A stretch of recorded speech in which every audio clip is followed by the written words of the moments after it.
Hi friends, இன்றைக்கி நெத்திலி மீன் குழம்பு எப்படி செய்கிறதுன்னு பார்க்கலாம்.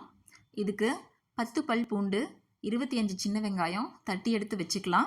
ஒரு வாணலியில் எண்ணெய் சூடானதுக்கப்புறம் கடுகு, 1/4 ஸ்பூன் வெந்தயம் பொரிஞ்சதுக்கப்புறம் தட்டி வச்சுருக்க பூண்டு, வெங்காயத்தை சேர்த்து நல்லா வதக்கிக்கலாம். நல்லா ப்ரௌனாக வர்ற வரைக்கும் வதக்கிக்கணும்.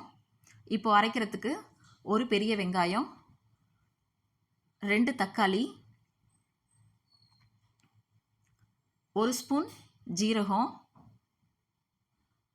1/2 ஸ்பூன் மிளகு, 3 ஸ்பூன் மல்லித்தூள், 2 ஸ்பூன் மிளகாய்த்தூள் சேர்த்து நல்லா அரைச்சி எடுத்துக்கலாம்.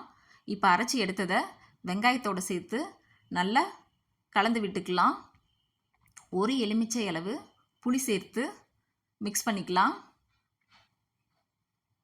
தேவையான அளவு உப்பு சேர்த்துக்கலாம்.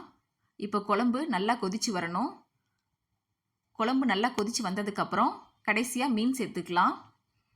மீன் சேர்த்ததுக்கப்புறம் ஒரு 4 to 5 மினிட்ஸ் இருந்தால் போதும்.